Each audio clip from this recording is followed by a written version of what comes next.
start talking, don't I? Okay.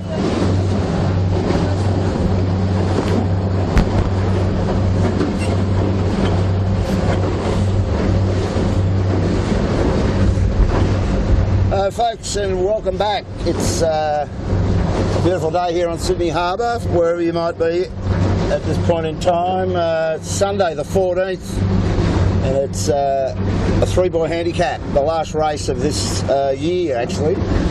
Racing concludes this afternoon, and just sitting alongside the fellow Fisher lawyers, Warwick, Brooklyn. Thanks for coming out again, mate. This boat last week, as you recall, was rather a torrid affair with a whole pile of storms coming into the play and a lot of up and down, quite a lot of wind up the top of the course, and that made the bearways particularly saucy. And this boat was in a good position to win, but it blew its jib car up, was it? And that unfortunately took them out of play, which was unfortunate because they were solid as a rock. And at some point, Trent Barnabas, who's in the bow, he's not there today. It's Guild today with Davey O'Connor working the sheep. But yeah, he had to go in and actually become the sheeting system, which wasn't too good. So there they are, they're all set up for today. They're a scratch boat. No Savage Arm today, Warwick. They're all tied up with, turn around the camera, Elaine, you can show people the bridge right underneath that southern pylon. The left pylon is where the Extreme Sailing Series has set up their course. Probably been seeing a bit of that on the internet, etc. That's their final day today. So yeah, a lot of activity down here in Sydney at the moment. We're the centre of the sailing universe. Warwick, what do you reckon about this? You got your young colt sailing steering Panasonic today, mate. Yeah, you got a call up this morning. It was John O'Witty's still recovering from injury, and so you know he hasn't been steering 18 that much, and he certainly hasn't done it this year. But with a sort of bottom endish second sail breeze, but a building breeze, probably not too bad for them. They're a little bit up in the distance now. I can see them having a train and having a tack and a shocker and just putting it in the tide as we speak. And well, Russ comes straight out. That's yeah, the way to start, isn't it? Exactly. So but yeah, in typical young Nixon, young Brooklyn fashion, they came up to me before the start and said, "Can we have your starting watch?" I said, "Where's yours?" "I don't have it." I said, "Where's Nixon's?" "It doesn't work." So I gave him the watch, and that'll be the last I'll see of that. So I'll be buying a new watch for myself for Christmas, I dare say. Well, young and brave and bold. No, he's a good colt. I like your young bloke. He'll give that a good shake today. It's not a slow boat, that either, that Lumix boat.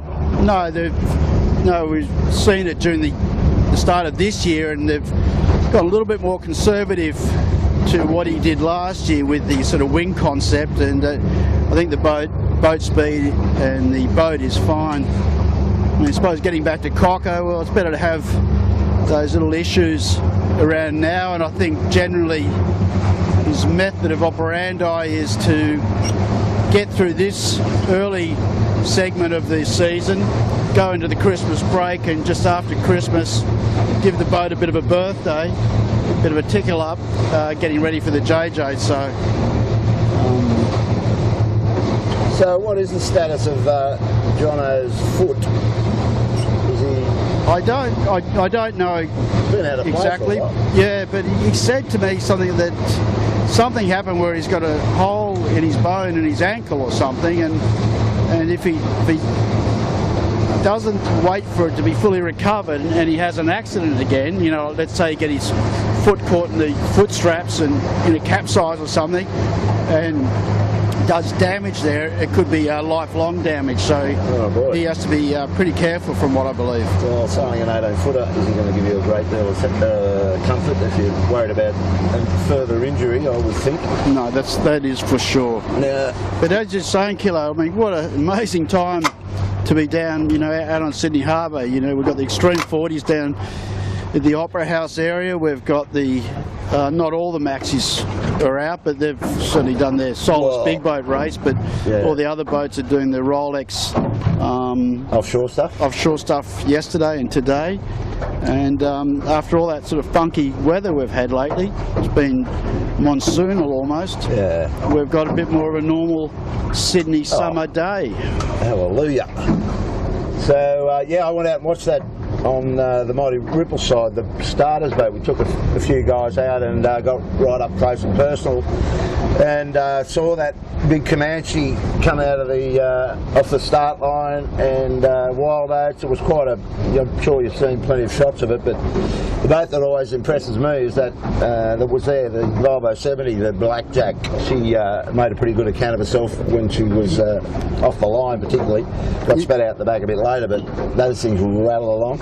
But that was a hell of a day, and I'll tell you what, it's with all the spectator boats that are let off the leash, they're allowed to get right across the course, unlike the Sydney to Hobart. They make an exclusion zone to keep all the spectator boats back on both sides of the harbour. You're aware of that, but all the boats are let off their leash, and I tell you, there's going to be an accident out there if they don't get that squared away soon, I'm pretty sure. But I mean, it's a lot of cost to bring out all the buoys and mark it all off, isn't it? I mean, I don't know. Well, it's in my recollection, it's only happens once a year, and that's the Sydney Hobart race, of course. We saw it in the 2000 Olympic Games, and outside of the Hobart, the extreme 40s down there, they've got exclusion zones and they've redirected the ferries, so it's not something that happens very often, and as you say, it's the Waterways or the New South Wales government gets a nice little tickle for that. So I don't know who's paying for it down there, but or I suppose the government is.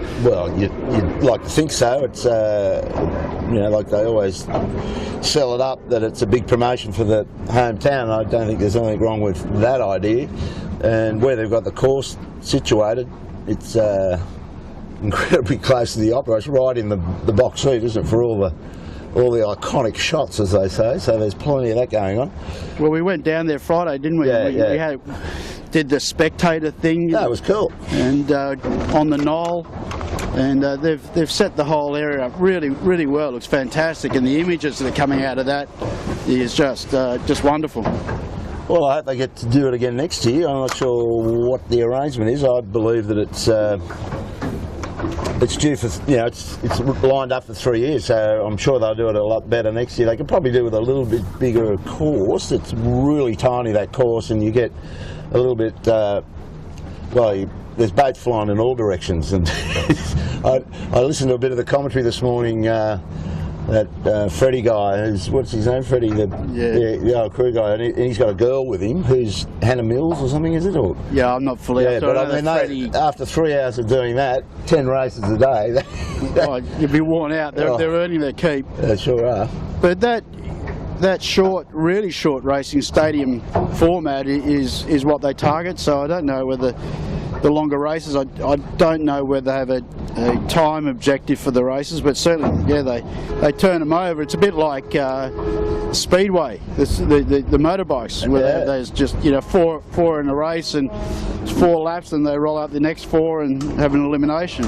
Well, it's all about entertainment at the end of the day. That's what they're about, isn't it? To engage the population, the people that are a bit keen on sports, come out and try something different, trying to get a handle on what sailing's all about. It certainly would be impressive for people that haven't watched a sailing race before. They'd be knocked out, I would have thought.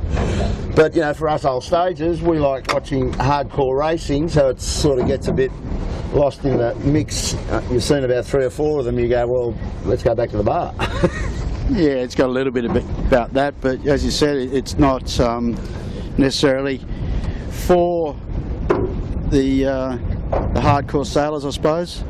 Although there's some hardcore sailors on board, they've got some hotshot sailors. Yeah, the talent in that fleet is amazing, and I saw Slingsby at his first regatta actually had a race win on yesterday, I believe. Well, when we were down there on Friday, he had that look about him. He wasn't there to pet the pigeons, that's for sure. He'd come around the marks, he just unfurl that chute. What do they call deploy. They deploy very quickly. They're probably the quickest boat to deploy and just get into it, bows down and give it plenty, is Tommy Slingsby's idea. That's how he's got to be where he is. And Nathan Wilmot did okay in the end. Apparently they won a couple of races, but the pair of them are down the bottom of the leaderboard. So it just goes to show how much talent there is in that Extreme Series. Yeah, and I think technique, it's with those reaching starts, the course is so short, unless you're in that first three or something, at that first mark, it's pretty hard to get back. Well, I just heard the AP come down, the horn for the AP, so we're finally in sequence.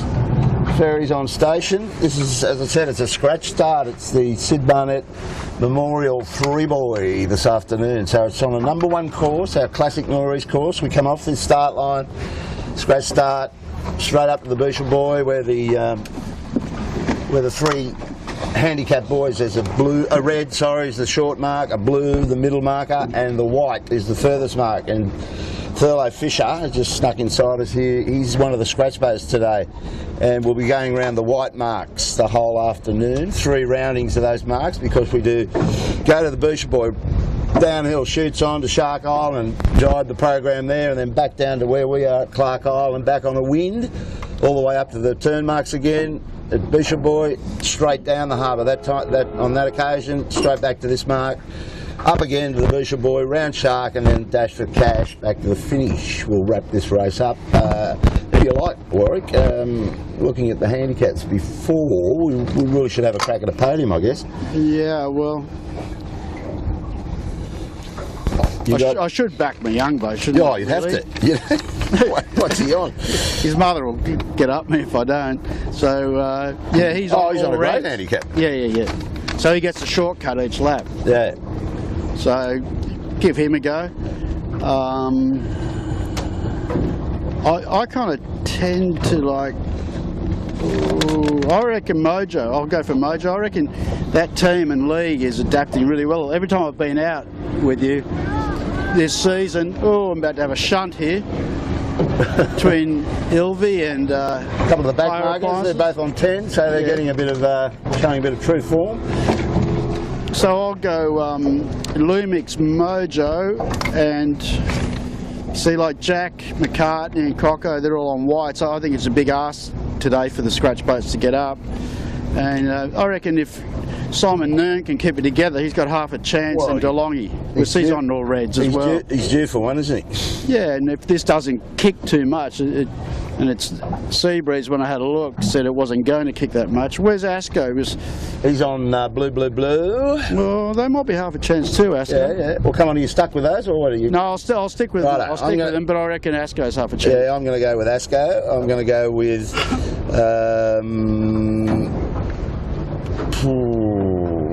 I think Mojo. I'll go with Mojo with you, and I'm going to go the Kitchen Maker with Johnny Sweeney. I was talking to Pistol Pete, who sails on the bow on that boat with those guys, with Rob Bell, a very good crew.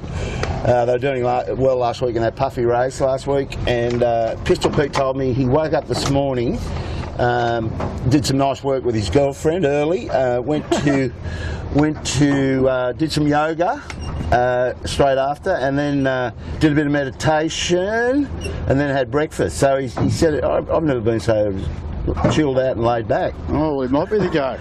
And we've got to remember, like Rob, it's been a while now, but Rob was on the 7 team program, the first year round when they won. Yep. No, he's a good hand, very strong hand. Tommy Clouts had a bit of time on the 7 boat, won a series with Sevy and Sam. That's right. But they're all out of play today, no red 7, as we said earlier. So the other scratch boat today is with Thurlow, is Cooper's Rag and Famish. Of course, that boat, we got it into 2nd place last week. They had a remarkable run to the finish. They led with Hugh Stoddard, the fill-in skipper, did a mighty fine job, and in all that fresh stuff they were in front going to the finish line. Hugh Stoddard apparently lost control of his footing, fell into the boat, capsized, and that let Mojo come hurtling through with Smeg, and in the end, Mojo did a great job and won it, but David Witt would have liked to have thought he got second, but Rag outmanoeuvred them, set up a better approach to the finish line and got second right at the death. So that was last week. A lot of people looked at that clip, probably because of the carnage. There was all sorts of thereaway problems, and there was a whole pile of information on the Comanche, which is in town, as you would have seen. Yeah, the graveyard at the top there was impressive. More.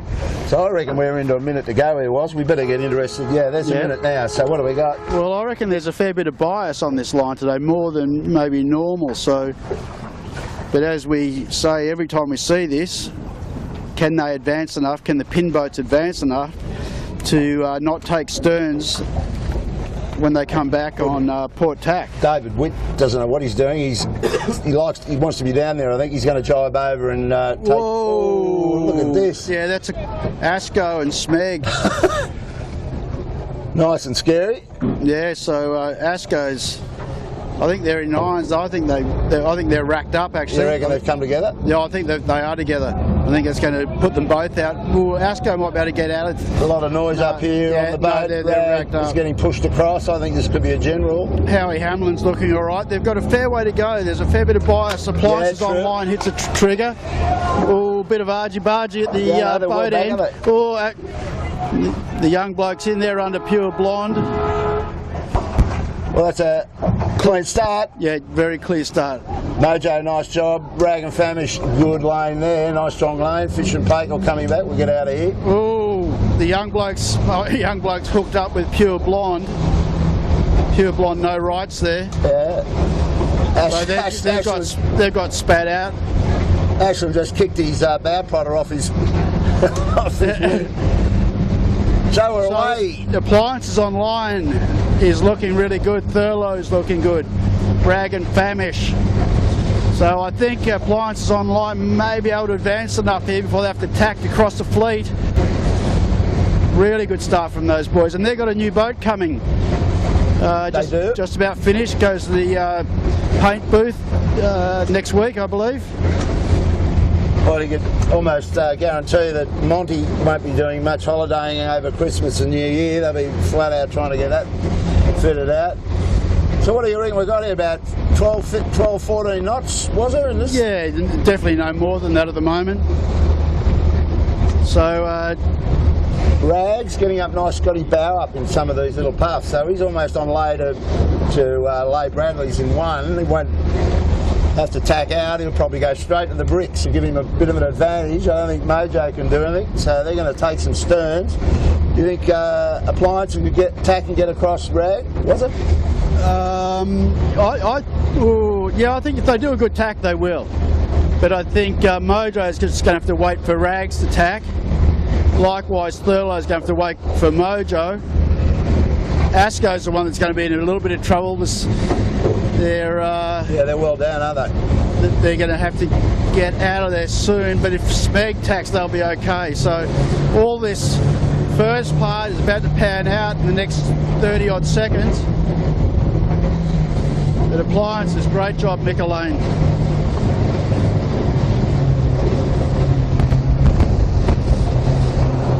Oh, Thurlow Fisher's probably got him.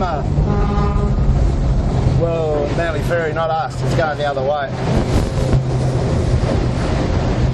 So we just set up the camera cap for you straight off Bradley's here. Possibly Appliances online or Thurlow Fisher Lawyers or a Rag and Famish. There goes Asco now. Asco tax. Yeah, they've all got. There's a fair bit of east in this kilo. As you said before, that Rags looks like they may even lay up. Well, look at Mojo now. Yeah, exactly. And even Lumix that got into trouble there with Pure Blonde. But being boat end, and they're getting that sort of right hand shift first, like Thurlow's, they're all coming around. All coming around the bows. And so he's going to take sterns. Absolutely, he'll take 3 sterns here. Smeg will have to give him room to do this, and they're arguing about it, which they shouldn't be. Michael Coxon's going to go all the way to the Buoys. Yeah. So when it's this far east, Kilo, we'll be looking at them to head over towards the eastern shore quite early. I would say, look, Thurlow should have to pull away here. They've got enough time to. Yep. Exactly. They didn't. They could complete that and not call shore room. Tight race at the moment. Yep. Good straight line speed test between Rag and Mojo right in front of us. So Mojo will have the right to. Oh no, okay, they did that. All right. Oh. No sheet. Well, he really spun it hard then. He's lost his sheet. They've got a problem. They've got a problem. The whole sheet system's come unroofed. Yeah. Oh man. Well, it looks to me something on the bridle's broken, Kilo. Oh, the bridle model. Because he can actually pull it on. Yeah, it has. Something on the bridle's broken. Wow. So they're gone. They're gone. That's in terms of winning this race. They won't be able to, particularly with their handicap. Okay, here they come now. So Smeg. Now that's turned that around. So that right is powerful, Kilo, because Smeg was behind Rag and Famish, but they tacked earlier, went to the east, and then came back, and they've made a gain. So both Appliances Online and Smeg get it back over Rag and Famish, and you see Coco on, well, it's the long way away, but I can tell you Coco and Thurlow and Fisher's heading east early. But right here, the Lumix, after the pre-start crash, they've actually come back quite well. They're motoring along here. That boat is quick. Yeah. Brooklyn Nixon, the next generation. Yeah. Nico said after the older Nixon, after last time he steered that boat, he said that's the last time. Yeah. He said no more call up. So no, they're going through the water nicely. And here's the super cool Pistol Pete. He's in the bow. He's had the Quinella this morning. So cool. He was too for anything, I think, after that little troika. It's a little bit different to the Phil Barnett 2 schooners before the race, doing the yoga and meditation. Well, he spoke to me about really should get one to get a bit of aggression back into him, but I didn't see him doing that, so he put an eye on him today. Hope he doesn't fall asleep if he's that laid back. So we've got Mick Lane, the Appliances Online, probably looking at a podium up this first beat here. Doing a pretty good job right now. David Witt to leeward and advanced. Yeah, but, I'd say Mick has got him. See, the boats now they're on the west, like Lumix are going slow. Mick is just far enough to the right to be getting that new pressure and doing well. It seems like there's a good little band of breeze where Appliances is, and even Smeg for that matter. And I'm looking over my shoulder back at DeLonghi, who went right across, and Rag. They're up and down a bit. They're getting a bit of that east. Sometimes you look at them and their bows are well down. Yeah, I think these guys need to start thinking about, getting a bit over to the right to get that bit of that bit more of that easterly shift. I mean, Bobby Holmes, when I was a kid, he said to me that on the 18-foot course, it hasn't changed in 50 years basically, that if you can lay Bradleys, you should be heading over to Nelson Park and working the eastern shore. Yeah, that's pretty simple rule. Yeah, well, there's a lot of vagaries on this harbour, but that's it's a good way of gauging when to go east, isn't it? If you can lay Bradleys, that's a good indication. All these guys have actually got a little bit headed now, Kilo, so might give them a chance to get out, eh? Yeah. So it's going to be interesting, when they will be tacking in the next couple of minutes, because Smeg's about to run into a bit of real estate if they don't. It'll be interesting to see when they do the cross with the boats that went to the east. Got a bit of him and Flotsam there too, a few little kayakers probably wondering how their health is looking, but safely past. Yeah, well, good on you boys. They're all tethered together. Yeah. Take everybody with them. No, Kilo, I think the boats in the east have done well. I think Thurlow and Rags, they seem to be up. Looking at David Witt, got a full program. I asked David